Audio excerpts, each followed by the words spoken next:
Hello, good evening. Welcome back to Pepper's Echo every Sunday, 7 o'clock Cambodia time, 2 o'clock South African time.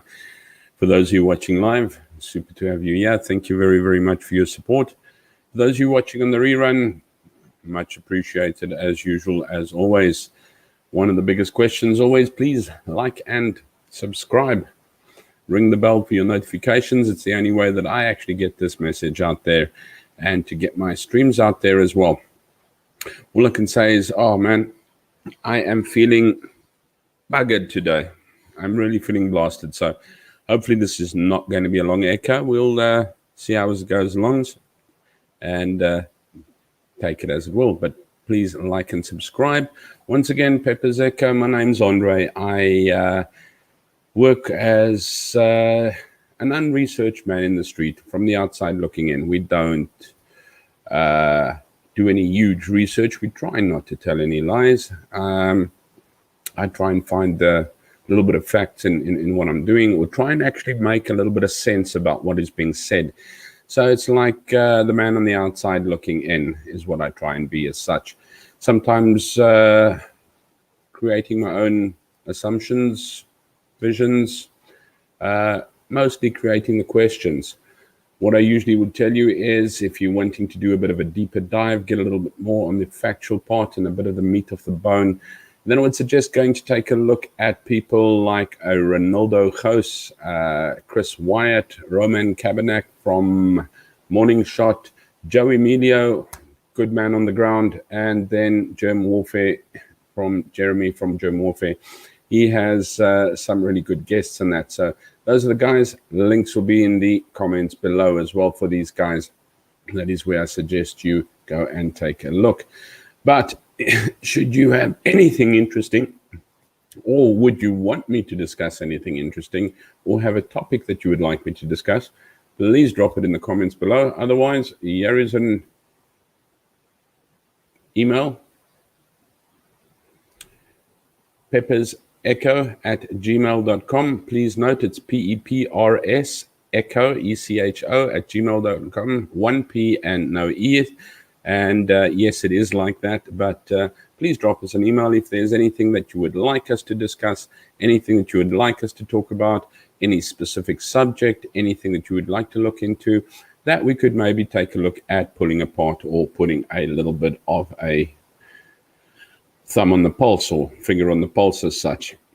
If you'd like to come on the show, if you've got something interesting to talk about, doesn't necessarily have to be South African, doesn't need to be Cambodian, can be anything in the world.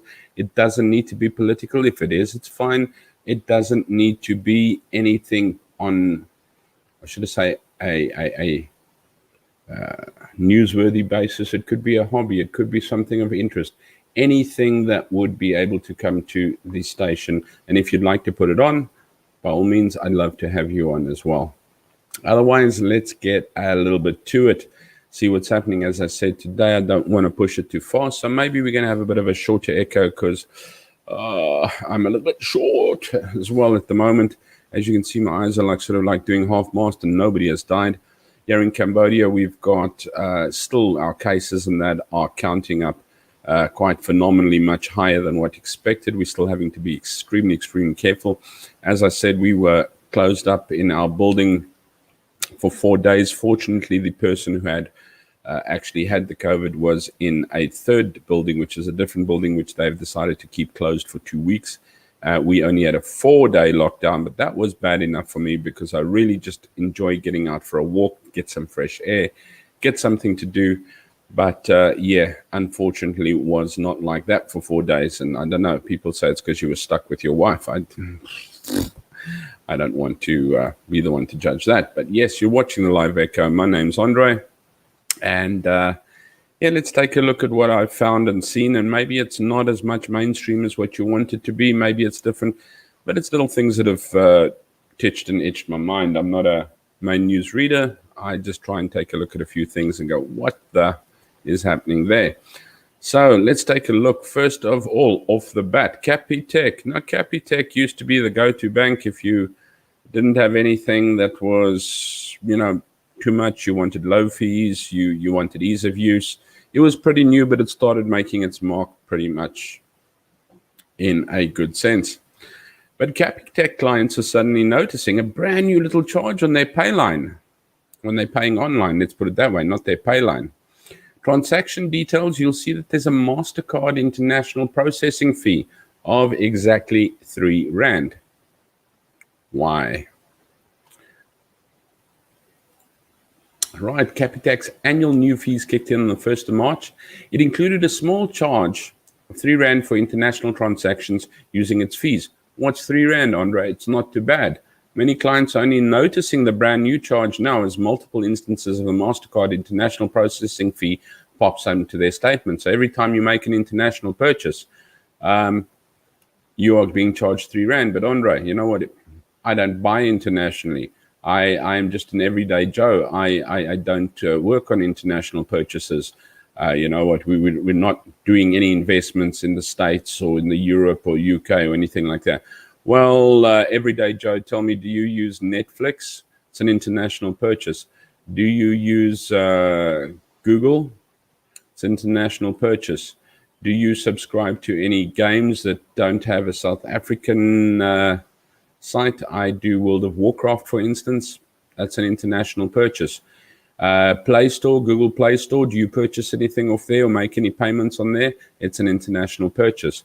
Apple iOS, Apple Store, do you purchase anything there? Is an international purchase. iTunes, anything there? International purchase. Spotify, anything there? It's an international purchase. So guys, think again. If you're telling me you don't make international purchases, think again what you use on an everyday basis. So basically, many clients are only noticing it now. The brand new charge now as multiple instances of the MasterCard international processing fee pops up. Capitec says the fee compares well to the percentage-based approach by other banks. Capitec is doing a flat R3 fee. Many other banks are doing about a 2.5% of your purchase price. Fair. What's R3? Some clients are unhappy to suddenly find themselves paying R3 anytime they do business with Google or Netflix, even for transactions of R10 or less. And this is where the problem comes in. If I do a transaction online for R10, you're charging me 30% by charging me another R3 on that. Many times it's a R6 charge. You're charging me 50% more by adding another R3 onto it. Whereas if I was paying 2.5%, it'll be in the region of about 30 cents compared to the R3 that you're pulling off me at the moment. So the new charge is listed as a processing fee for international transaction in Capitec's list of fees, but has turned out to apply to transactions as customers may not think of being international. As I said, I'm not an international person, but you do make international purchases. Purchasing has become so easy. We didn't think of that. And this is why this actually drew my attention. I didn't think that I actually transact internationally as much as what I do until I actually realized, hey Google, hey Siri, hey Netflix, hey World of Warcraft. There's a couple of other gaming sites in that as well. Make a good couple of purchases and Bob's your uncle. I don't know if Microsoft 365 is also international as well. But anyway, let's get on. Rand denominated payments like Netflix, Airbnb. You purchase through Airbnb. And Google for service delivered to them in South Africa. I think as well, if I'm not mistaken, you will find the same thing with Booking.com and what's the other one? Adega. They get good pricing, but it's still an international purchase that we're making. And then any small international purchase of items that you might purchase online. Let's take a look at Amazon. Amazon's an international purchase. Because such payments are because such payments are to accounts outside South Africa, Capitec now charges a R3 flat fee per transaction. Not bad, actually, if you're taking a look at it, when you're starting to make big transactions. When I say big transactions, you'll get to it now at the R120 mark. It starts becoming fair. That is competitive rate, says Capitec, and it remains committed not to charge a commission on the exchange rate, where traditional banks easily add 2.5% of the transaction. So Capitec works when you're making bigger transactions, but it actually counts against you when you're making smaller transactions. That is cold comfort to those making many small payments, for which they are now charged for the first time after years as Capitec clients. At the far end of the spectrum, one such client pointed to a R6 payment to Google for services. Paying with a Capitec card meant an effective 50% charge in the form of R3 MasterCard international processing fee, as it reflects the statements. Sometimes you download a song, R6, R9. Sometimes it's a ringtone.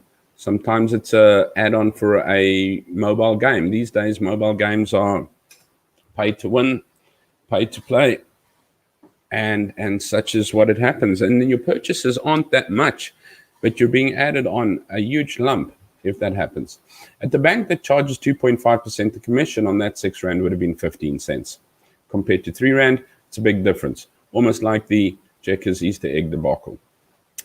The point where Capitec's flat fee meets competing percentage base is at 120 Rand. So if you're going to spend more than 120 or 120 plus, you start ending up with Capitec becoming a more favorable purchase bank, which is more than many music, movie, and app subscriptions, or the cost of buying mobile software or once-off content. Yeah, there's Apple Movies as well that you can rent. There's Google Movies that you can rent. There's I don't know how many people are on Disney Plus and all these other places.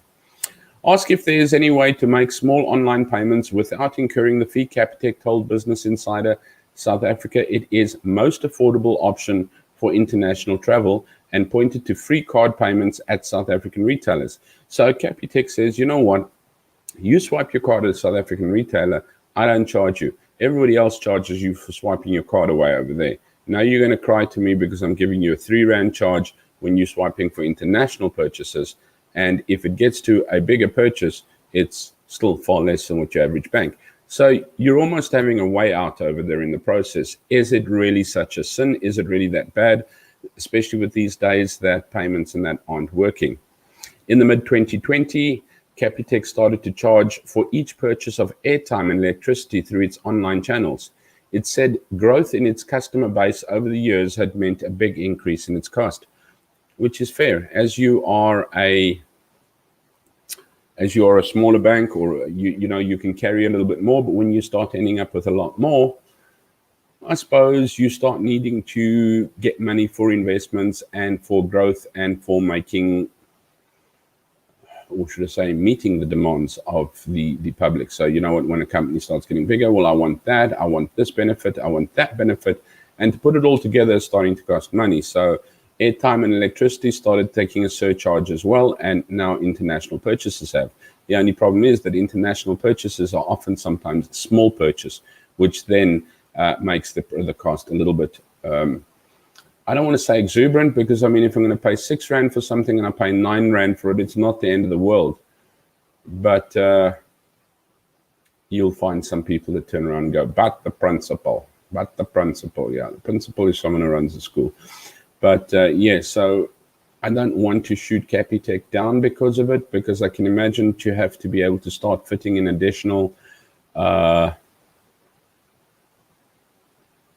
systems and applications for the demand of their customers. But it does mean that they're starting to run a little bit in similar streams as the rest of the banks, and they possibly may play themselves out of the game of the preferred bank, and they still have a way to run to become a bank that is wanted.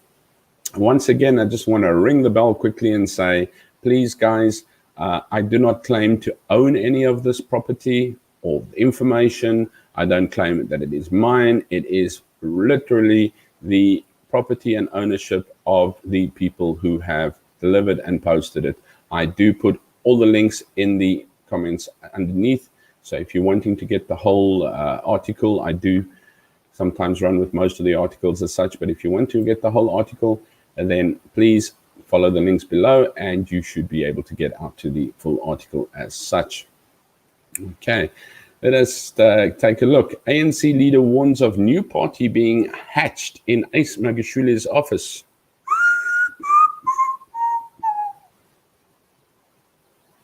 Evil plot hatching, yeah. Supporters of President Cyril Ramaphosa have started hitting back against the party's so-called radical economic transformation faction.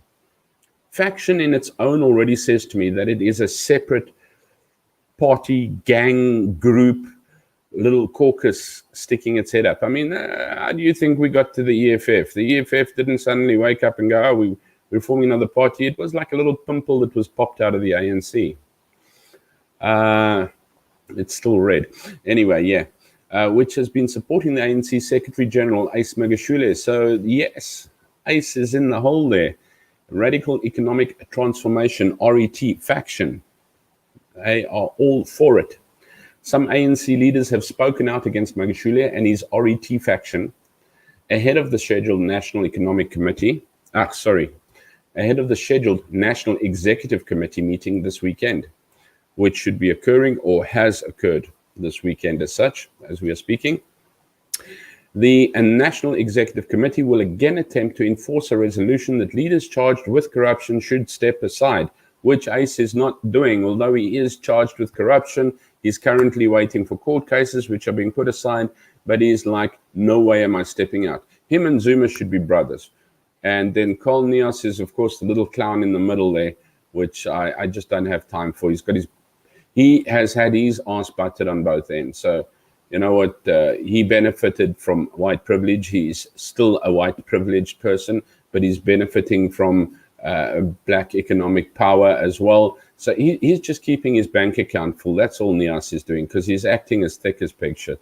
But yeah, I don't know how somebody, and I don't believe he's uneducated. I just don't believe how somebody of his stature could be that thick. You know, I think he must be handicapped in a certain sense. But anyway, yeah, Rain Man, go for it. Magashule, who was charged with corruption last year and is out on 200,000 bail, has refused to heed the resolution. He's not stepping aside. He is being passed. He's in like the Secretary General's office. That's me, Mr. Magashule. And of course, who's his little bitch? Wenchman, sidekick, T-boy is Carl Nias. ANC Eastern Cape Secretary Lulama Nkobiyatobi, read that one for yourself, told a briefing on Tuesday the ANC should be alive to the risk of keeping certain individuals working in the system, working in the offices of the SG, which Secretary General, and pronouncing themselves outside the ANC pronouncements. So they've got to be awake of these guys that are sort of like talking one and inside the ANC and speaking another way outside the ANC. Once again, we were talking last week about the student protests, and guess what? You know what? Nias, Gogo the clown himself, rocked up there, and Ace rocked up there, and guess what? They marched along with the protesters, and that also came under fire. And I don't know if I actually brought that up or anything, but it has also been in the news where they said, hey, you know what? You can't be trying to have one system going and then go and march against it in the process. Are you Palooka or something? But yeah, that's what they're doing. Bananas, if you ask me. But yeah, the RET grouping is in the main led by none other than Gogo the clown, Carl Nias, who works in Magashule's office. I told you, he's his bitch. Wow, jeez, that's an Nkukayitobi. Nkukayitobi said that the RET thing that is found on the 6th floor of the ANC's headquarters, called the Thuli House, was nothing of a tendency or a faction, but it is an organization that will contest the ANC. So, geez, who needs the DA anymore when you've got a ticking self-timer bomb ready to blow up in your face on the inside? They'll contest the ANC. DA, don't go anywhere. We do need you. He said it was similar to splinters like COPE and EFF, which was formed in the belly of the African National Congress. Once again, as I said, these guys were all taken care of while being in the ANC. They did not for one bit just suddenly pop up on the outside. They all became a disgruntled splinter cell. And I don't know if the ANC is going to be able to make or survive another one, especially with this. What is important is South Africa going to be able to survive it? The group has held press conferences and has set up structures to oppose Ramaphosa while continuing to use the ANC colours. This is the RET faction. Nkukadya Yitobi said, those who benefited from the capture and corruption will do whatever it takes to fight back. So it just makes me wonder who's got Nias in his back pocket and how. Because Magashule, he definitely benefited from capture and corruption, as everybody knows did Zuma. And I haven't put it on the stream today, but yes, everyone knows that Zuma has left a scathing attack on the Zondo Commission and Zondo himself as such. And he is like, how can our justice system be like this? And everybody else is going, well, how can somebody be so lawless? What's going to happen when the next drug dealer ends up at the High Court saying you will appear here? And he says, well, have a nice day, because Zuma didn't. Why am I going to? And you couldn't do anything about it. And he threatened to shoot you. So you know what? I'll shoot you too. Anyway, but let's carry on going back there. So they're fighting back. Those who benefit from capture and corruption, they'll do whatever it takes to fight. It keeps their pockets lined. Something I'm hoping to do soon is actually just try and look at the equalization of relativity to what South Africa is arguing. But another one. So a trend is emerging with the Secretary General of the ANC, Magashule, is starting to stick out like a sore thumb amongst his peers, because he's talking out against the ANC and across the movement, his RET movement.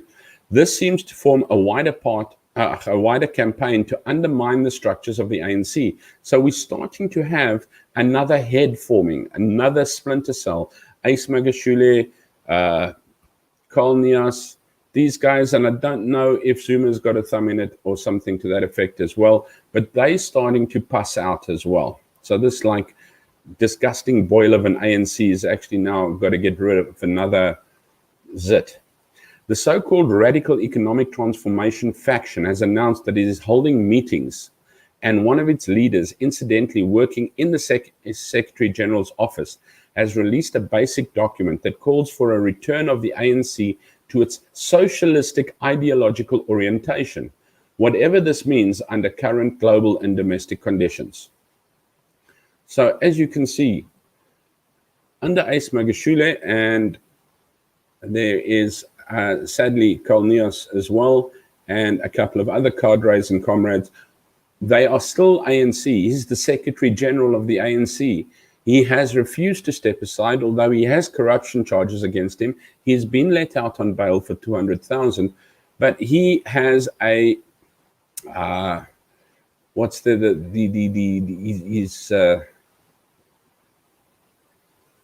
his faction, the Radical Economic Transformation faction, that are starting to have meetings. You know, everyone who believes in this radical economic transformation, ANC is giving too much away. We want you to become socialistic, ideologically orientated again.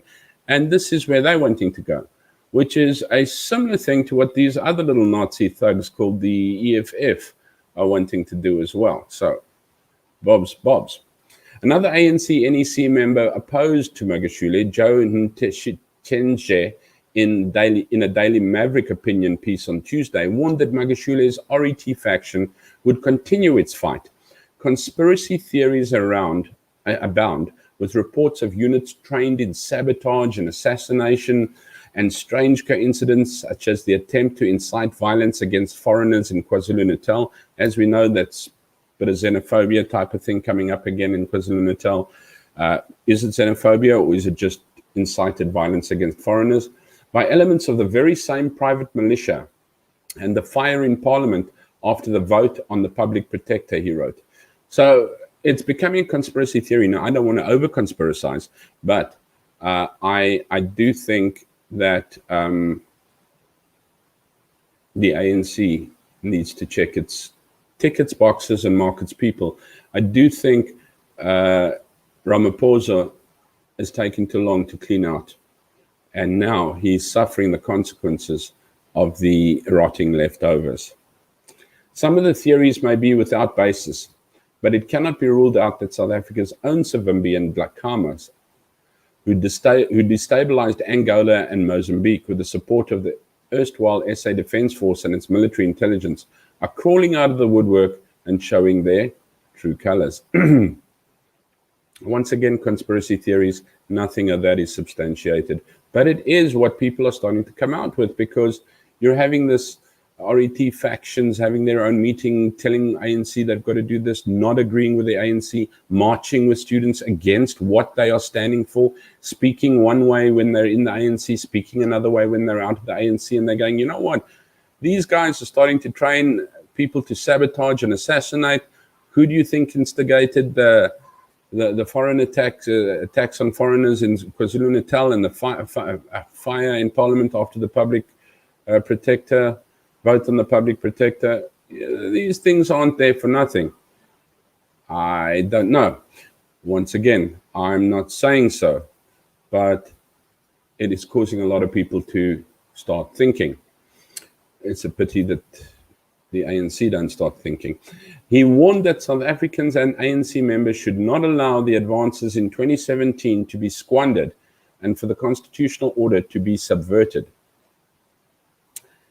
SA Communist Party First Deputy Secretary General Solly Mapila told Stephen Grootes on SAFM's AM Live that the blame was not just on Magashule, but on the ANC's entire NEC for failing to act against him. If you fail to plan, you plan to fail. If you don't do anything about a situation, the situation gets out of hand. Whose fault is it? Because there we got two number one thugs, Magashule, and I don't know what he thinks he is, Liam Neeson, Coco the Clown, Cole Nias. But he says, and it's true what he says. You know what? Now we're all wanting to point fingers at Magashule and all of the little RET faction and everything like that. ANC, you should have got your shit together in the first place and you wouldn't have had this. But now you've left these little things to pass and now they're busy popping, and now what? Right, quick one. So we've got these little toys, protests still going down the street here. The students are, I'm not going to run it over and over every weekend, but there's another one. In the Spur in the V&A, patrons are being turned away from the Spur at the V&A as employees call out abuse. The restaurant business is bleeding. Blood, rocks, tears, everything. They are bleeding. V&A is an expensive joint to go to, first of all. We know that. That's the Cape Town Harbour, the V&A Waterfront. We know it's expensive to go there. We know that it is pretty much reliant on international tourism. We know that the restaurant business is reliant on people coming out and mixing. We do know that COVID is out there, that flights have been cancelled, that international tourism is down phenomenally, if not majorly, not phenomenally, majorly, yes. People are not going to restaurants or congregating socially at the moment. I mean, I understand it. I myself am doing it at the moment. So they are taking an extremely tough turn. I mean, how many restaurants have had to close their doors? I think a few months ago, I said that the first Spur that opened in South Africa had to close their doors because they couldn't make it anymore. I mean, with the last couple of lockdowns and that, and it's not like, you know what, business was closed, whoop, business goes open. Everything that has money drained, you've got to now start plugging away at and paying back at and et cetera, et cetera.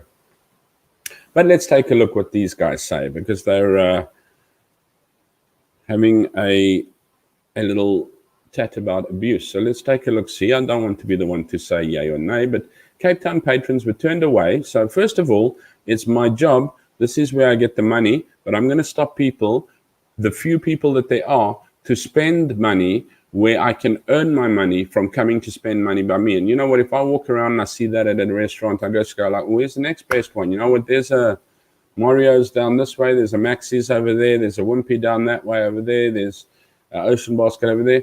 I don't need to walk into Spur, not when I've got this mess standing outside. It's as easy as that. You're not doing anything for me, but you're not doing anything for yourself. So first of all, I'm not saying it's not valid. What I am saying is that's not the way. Don't cut your nose to spite your face. So the employees at the Santa Ana Spur blocked the entrance to the eatery in protest over ill treatment from management. The workers alleged that they do not get pay slips. Fair. Boss should pull his finger out of his ass if he's one of those arrogant pricks and give them a pay slip.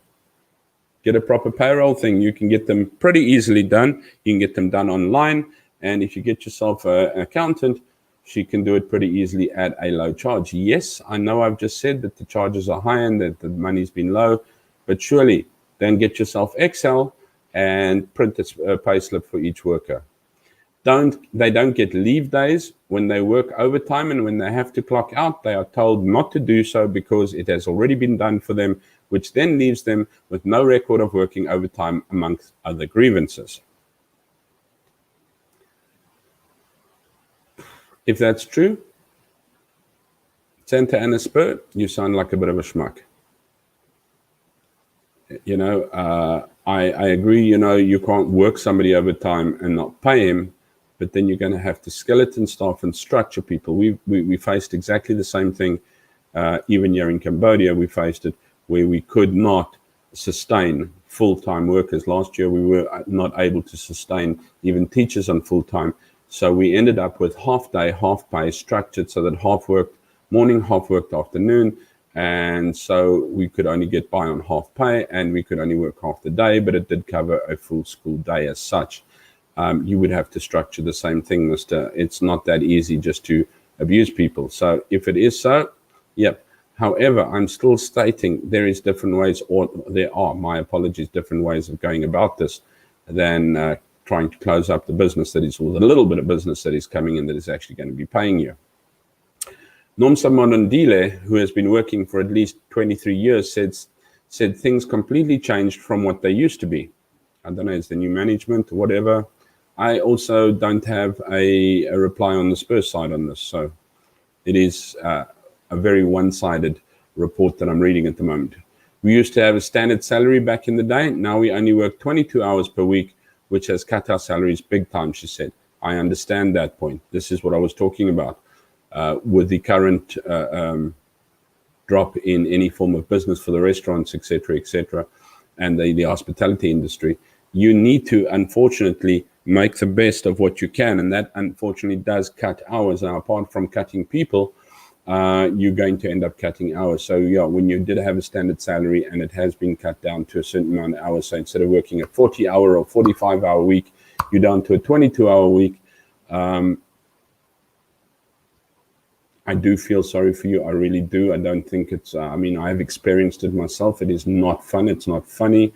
And I know some people who are already on a low earning salary or entry level salaries, and then still have to take a cut is ridiculous. Once again, you know what? I am going to go throw up the domino into the ANC's court and say, you know what? Where's your business help? Where's everything you promised?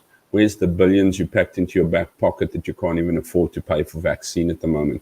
I mean, if I'm not mistaken, we will check it before I go. I think Cambodia, with a 16 million population against a South Africa with a 65 million population, is now sitting with more people vaccinated than what South Africa does. And South Africa can just blow hot air up their ass. Yeah, let me carry on before I start getting away on a tangent. She said their employee does not even want to apply for temporary employee relief scheme on their behalf, which is so wrong. I mean, this makes me think that their employee, and you know what, sadly, I have experienced people like that. You know what, when money gets to their head and things like that, they start, I mean, I've got Copper Clover, Bloemfontein, what a schmuck. And he, you know what, I had all the world's respect for him until I suddenly realized that he's a snake. Bloemfontein seems to be bringing out the worst. There's some removal company or on your removal companies. What a tossed up chap. I'll do a thing on them as well sometime, and then they can sue me for what I earn month to month. I have nothing in the bank, so enjoy. Yeah, She added that they were offered a loan of $2,000 by the employer, which they found to be completely unfair because they won't be able to pay it back. Depends on what basis and when to pay it back and how to pay it back, type of thing. Monondile added that they also fear for their lives when they work late. We do not get transport from work, so people who have to walk from the waterfront to town at night, and that is dangerous because we become targets and get robbed of our belongings. Thank you very much, ANC. Guys, that's a difficult one because when I was in South Africa as well with a store, even in normal times, and I'd have someone saying, well, we can't work late, we've got to go home early, or I didn't get to work on time, it's a taxi fault or my transport fault or anything like that. And once in a while we are all late or something like that. But and I know your safety is very, very important. When you apply for a job, you are not allowed to ask the person, do you have children? Are you married? Are you pregnant? Etc., etc., etc., etc. You cannot ask these personal questions. What you need to be able to do is say, can you start at 8 o'clock in the morning and finish at 5 o'clock in the afternoon? Or can you start at 12 o'clock in the day and finish at 9 o'clock at night? Or can you start at 2 o'clock and finish at 11 or 12 o'clock at night? And if your answer to that is yes, you have made a contract with saying, I am able to be at work at that time and I am able to leave work at that time only. It cannot become an employer's responsibility. It is nice. Yes, it is nice. And I think it's very considerate if employees can, and if they do offer the opportunity for transport and things like that, etc., etc. I worked in the hotel business before as well. And you know what? Can you come onto shift at 2 o'clock and can you finish at 11:30? You know what? It's whether you're pregnant, whether you're not pregnant, whether you're married, whether you're single, whether you've got children, whether you're single with children, whatever. I cannot ask those questions. It is irrelevant. I need to know, can you? And if you commit and say, I can be there from there to there, the rest is unfortunately the person's problem. I know it sounds very, very hard-hearted, but if you can't, if it's going to be too dangerous for you to walk home in the evening, or you don't have transport or somebody picking you up, or you haven't made some kind of arrangement, etc., then you should be able to say, no, you know, I can't finish work at that time. Well, you know what? Work demands that you start this time and finish this time. No, I can't do that because I can't go home that late. Or I can't start work at 8 o'clock. I can only start at 9 o'clock because I have a child that goes to school at 8:30 or something like that. Well, unfortunately, you can't get the position because the work job requires start there and end there. And the only thing that we can ask is, can you commit to that? Because if you ask anything differently, you are going to be violating the person's rights by saying, well, are you pregnant? Do you have children? Do you need transport? Blah, blah, blah, blah, blah, blah, blah. You can't ask that. The person themselves commits to saying, I can be there from there to there. And after that, and in between that, it is not the employer's problem. And I know it sounds absolutely heartless and washing your hands as such, but it is as such. You know what, if an employee can organize the transport, you know what, be at this time every evening and drop them off there, fine and fair. But it is not a requirement anywhere in this world that you need to arrange transport to and from work for your employee. You need to be able to have a starting time and an ending time, and you need to uphold the HR principles within those times of the employee in work as such. They're actually very lucky. We don't get sick leave either. You off for a day, you don't have pay. We do not get transport to and from work. Yeah, Beauty Fani says they have been trying to sit down and engage with management about their situation. They refuse to meet with us and with our representatives. And when we meet them alone, they disrespect and threaten to fire us, she explained. Okay, now that's where I sort of think that they might have a little bit of an arrogant toss-ass for a boss, because you should be able to sit down and say to someone, this is what I can accommodate, this is the situation I'm sitting in, and this is the problem I have. But then again, I've also got to take a look at the staff and go, you know what, if you're going to try and drag a cocky little union shit in there, I'm also happy to tell you all to go to hell. But I do believe that the person who's in charge should actually sit down and say, well, let's take a look, see. You're not allowed to shout at me. I'm not going to shout at you. let's pen everything down. And what are the solutions? We can't throw money at the problem. We do not have money to throw at the problem. So now we've got to work around with what we have. And I know sometimes it's not as easily done as said. But sometimes when you're prepared to listen to a solution and you can explain the tools that there are for the solution and that we cannot work with money, then, yeah, I mean, I've seen it as well these days. People that work with me go, oh, this place makes so much money. But you know what? We're not looking at the expenditure of every month and every day and salaries and lights and water and maintenance and this person and that person and this things. And yeah, it all comes down to a thing. Anyway, Fani said all they want to do is sit down and solve the problem they're having. But at the moment, they can't even raise their concerns. She said they will be outside the entrance of the restaurant until they are listened to, and they chose to strike over the weekend because it is the busiest time for the eatery. Not very clever.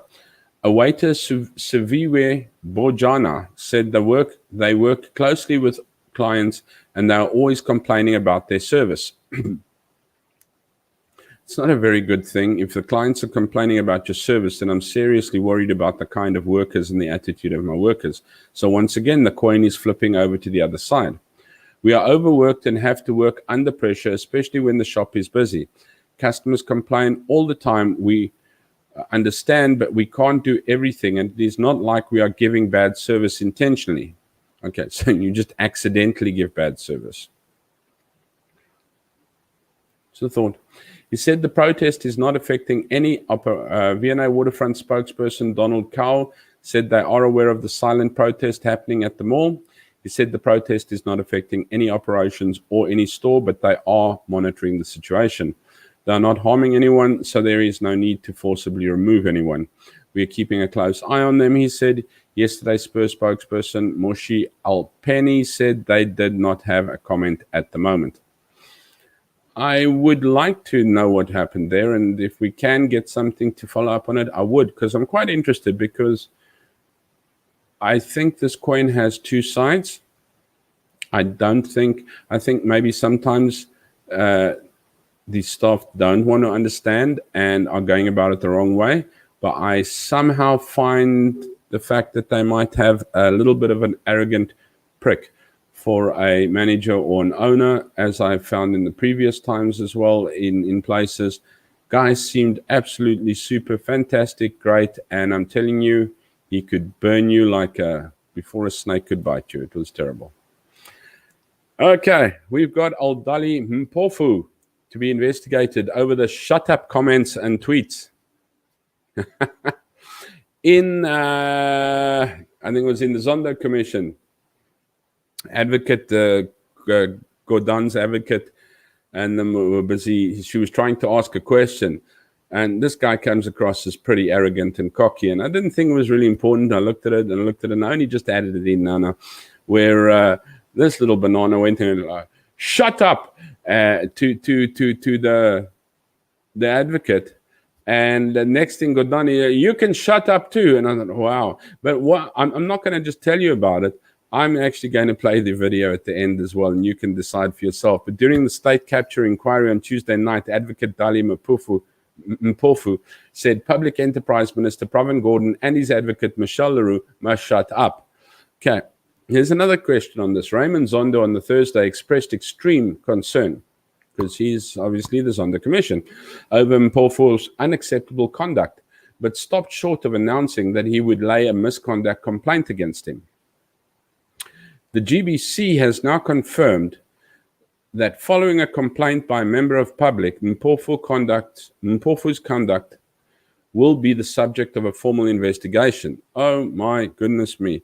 And you know what obviously happens now is there's all squeals and squalls, which I agree with, and I think it's over here, is who's paying for this investigation now? So some banana who can't control himself tells them to shut up, and now, next thing, the taxpayers are shelling out more for people to eat Nando's around the table and to discuss. You know what? He disrespected the courtroom. What is there to investigate? Guys, you know what? We are far too pathetic. You should not be disrespecting another attorney as such. Never mind a member of parliament like Pravin Gordhan, I don't think he's a good guy. I think he's an ass as well, but still, you can't do that. Advocate Dali Mpofu will be investigated for professional misconduct over his shut up comments on the Zondo Commission and his subsequent tweet about the incident. The General Counsel of the Bar has confirmed. The General Counsel of the Bar chairperson, Craig Watt Pringle, on Friday told News 24 that Johannesburg Society of the Advocates Professional Committee would investigate the complaint lodged against Mpofu by a member of the public. Sure, there must have been quite a few public complaints. The complaint relates to the event that played out at the inquiry on Tuesday night when Mpofu stated that the Public Enterprises Minister Pravin Gordhan and his advocate Michelle Leroux must shut up, while he objected to Leroux's line of questioning of Gordhan. So Leroux was actually placing a question, and she was actually saying to Gordhan, how does it feel to be accused of racism or to be feeling these accusations of racism? Or do you feel that you are, being a racist when you are accused as such? And first of all, Raymond Zondo from the Zondo Commission is saying, listen, hang on a second. He has already explained this stuff last week. He's already explained that what he stood for, what he did, and what he felt. And the more Michelle Leroux is wanting to say, okay, no, fine, I understand that he said that, but what I want to find out is how does this make him feel when he is accused as a racist and he does not feel that he is as such?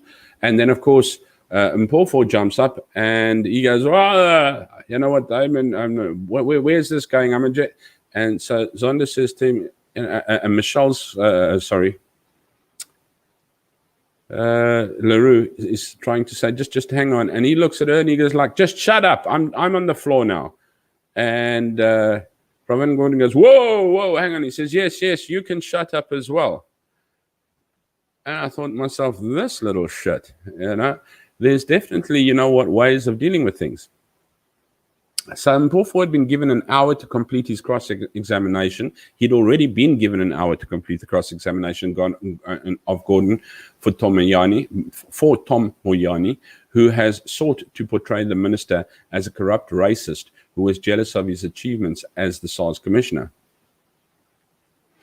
So Leroux, basically he's saying Gordhan,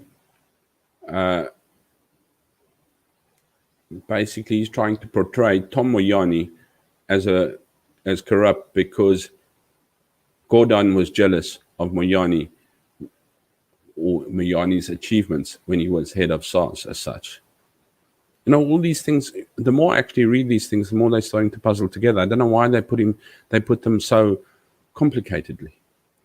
Leroux wanted to ask the minister how he felt about being referred to as a racist by Moyane.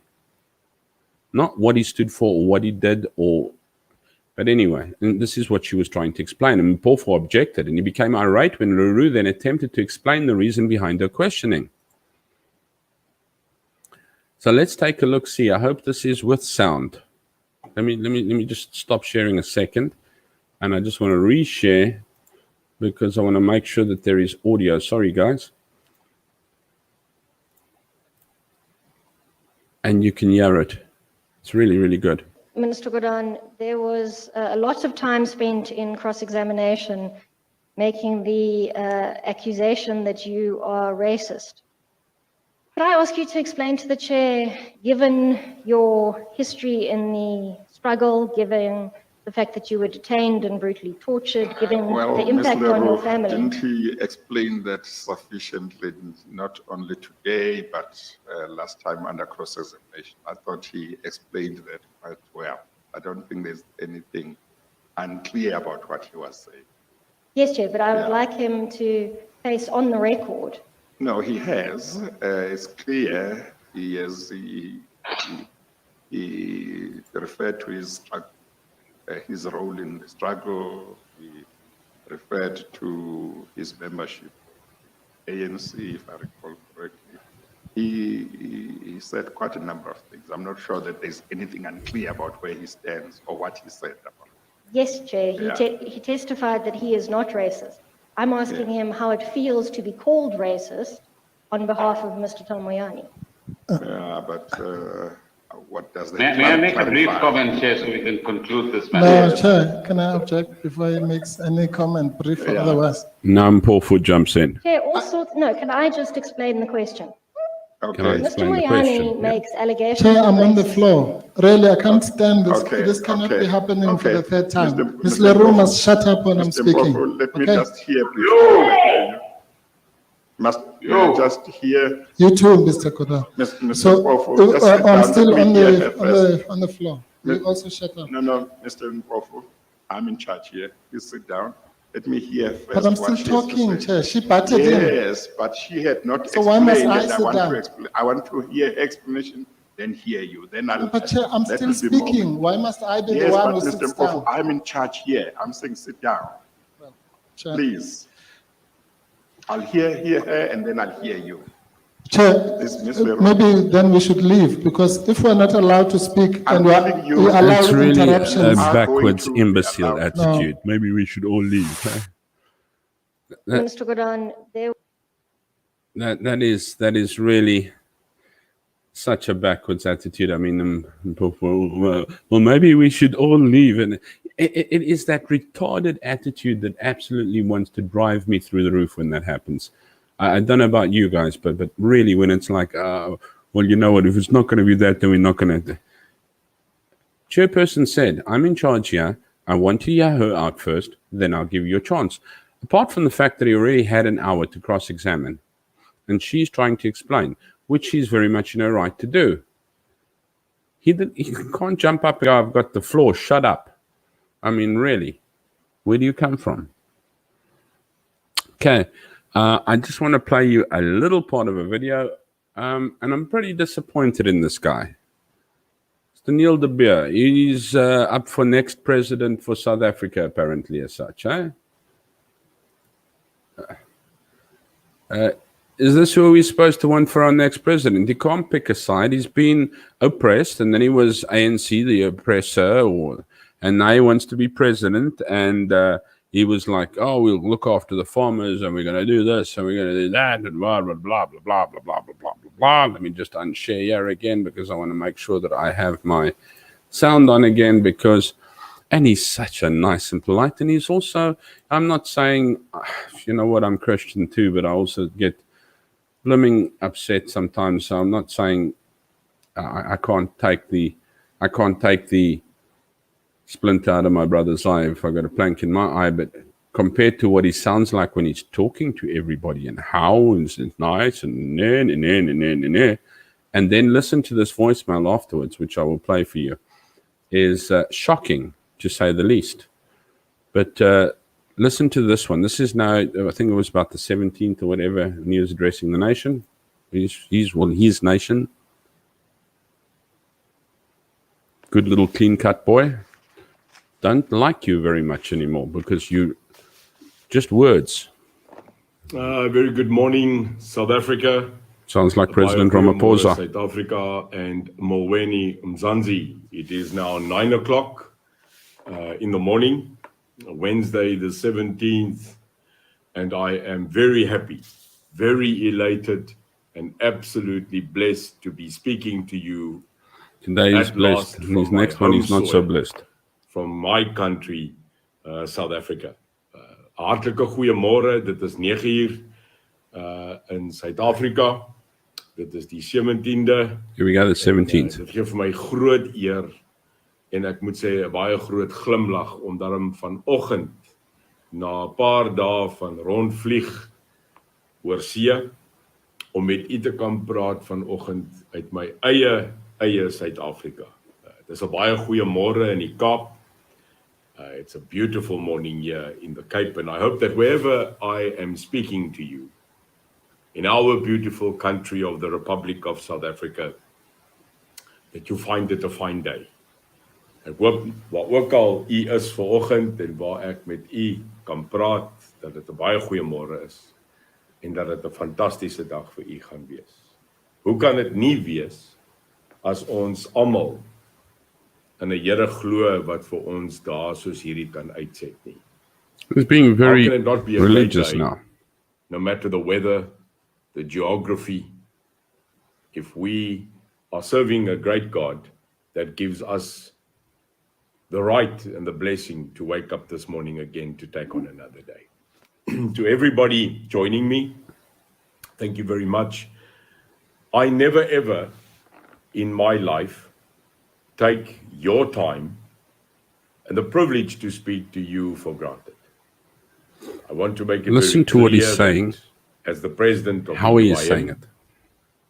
my executive, that every single day and every member that has decided to join us, that we do not ever take for granted the love, the support, the prayers that you give us. Ek wil baie duidelik maak vanoggend dat as die president van die UIM, my bestuur en ons lede, dat ons nie vir een oomblik u tyd, die liefde en die gebede wat u vir ons gee, totaal onagsaam nie. Dit is vir ons baie groot. Matlabani molweni, apai boile kaya nomslanje, apai mzanzi.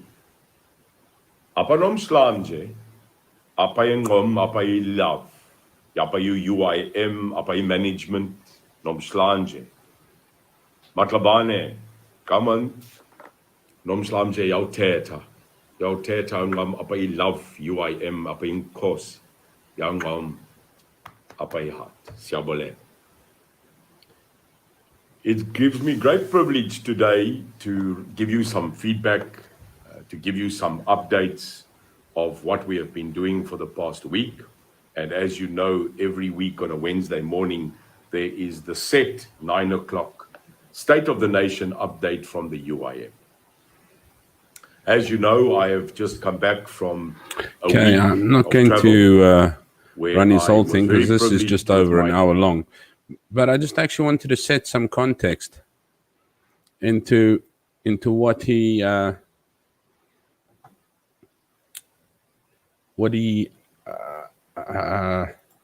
way he speaks.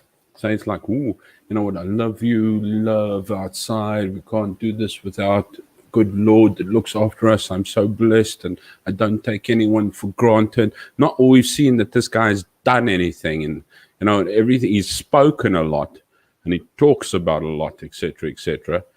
And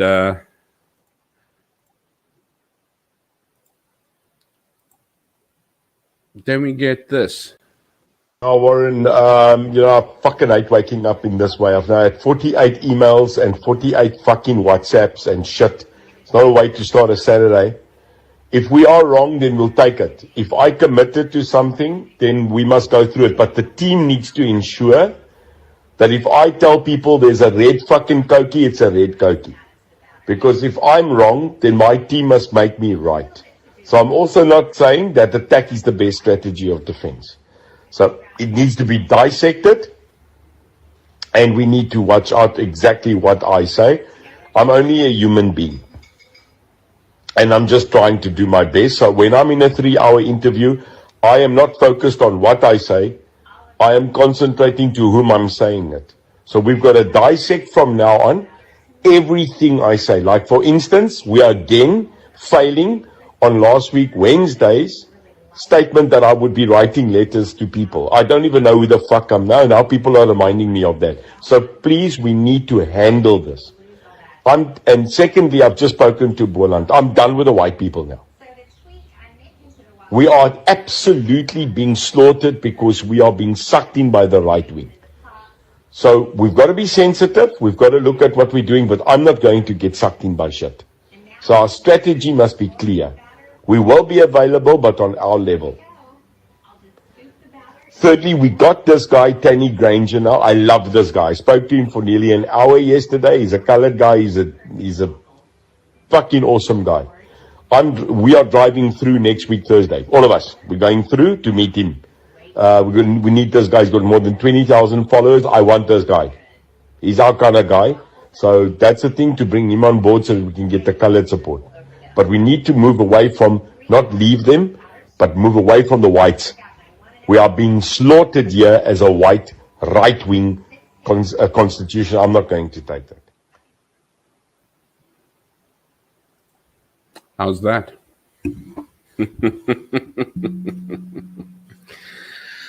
I don't know how it came out. what happened, etc., etc. I'm not going to be the one to point the finger.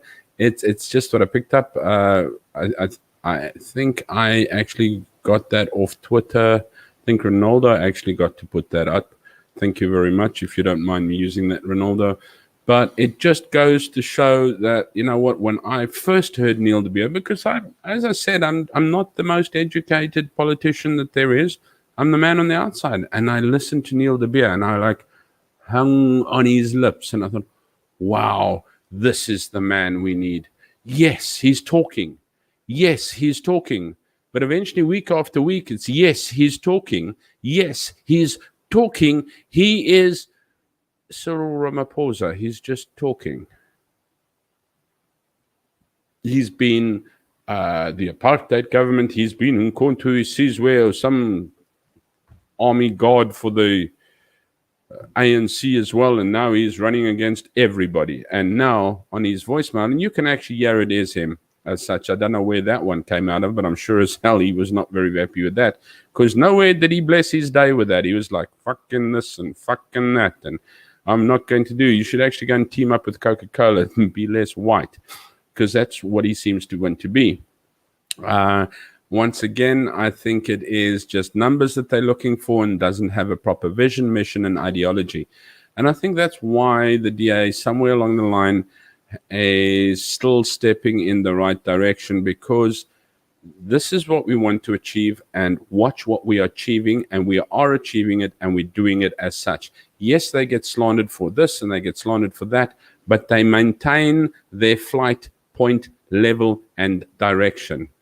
They're not like, whoa, we're not getting enough white support. Let's go a little bit to the right. Hello, okay, whoa, blacks, let's go this way. And I think Neil De Beer is just looking, because I mean, if he sweet talks like that in front of the camera, and that's why I did that context in the beginning, is to say, you know what, take a look, this guy, and that's what won me over to him as well. I was like, wow, I don't believe this guy in the end, because I was already getting a little irate and a little tired because it's lip service. But wow, you know, why not? Sounds good. Let's get things going. You know what? You got it going in the right direction. Then I'm like, I'm tired of the whites. And I'm thinking, you and Carl Nia should go and have a beer together or something like that. I think you could start agreeing with each other. But who am I? I am the uneducated, unresearched man from the outside, looking to the inside, creating the questions and assumptions on what there is. Guys, thank you very, very much. Please like and subscribe, share the video. Hopefully, I have put off sending Ronaldo a mail this week. So I will hopefully send it to him tomorrow. And hopefully he is forgiving enough to still come on the show sometime as well. Really looking forward to that. If you want to go on the show, please mail me peppersecho@gmail.com, PEPRSECHO@gmail.com, and you are watching the live echo. My name is Andre. Thank you for watching. Be good, take care, and remember, if you can't be good, at least be kind.